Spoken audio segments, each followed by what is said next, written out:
Bread Ford میں پاکستان تحریک انصاف برطانیہ کے کارکنوں نے اپنے قائد عمران خان اور 30 نومبر کے جلسہ میں آنے والے کارکنوں سے اظہار یکجہتی کے لیے پاکستانی قونصل خانہ بریڈ فورڈ کے سامنے مظاہرہ کیا اور گو نواز گو کے پرشگاف نعرے لگائے۔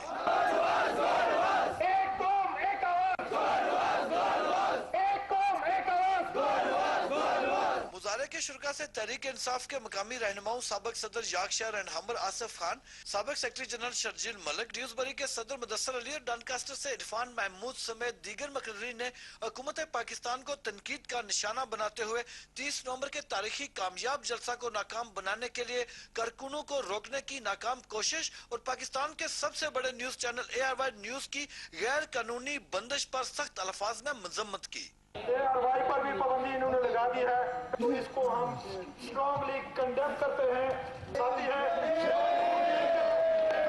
اس موقع پر سابق صدر تحریک انصاف یاکشار رہنمبر آصف خان اور دیگر نے کہا، اور UK میں بسنے والے اور اوورسیز پاکستانی آج یہ پیغام دے رہے ہیں کہ ہم آج کے دن عمران خان اور پاکستان کی قوم کے ساتھ کھڑے ہیں۔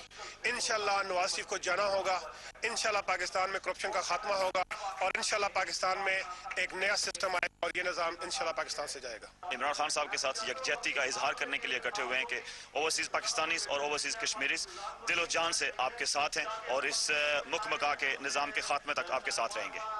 And we're here to make changes and we need a change for Pakistan and Imran Khan is the one person that can do that. Bradford میں جہاں تحریک انصاف اور عمران خان کے ساتھ کارکنوں نے اظہار یکجہتی کیا، وہاں انہوں نے اس بات کا اعادہ کیا کہ تبدیلی تک وہ اپنی جدوجہد جاری رکھیں گے۔ ارشد چال، ARY نیوز، بریڈ فورڈ۔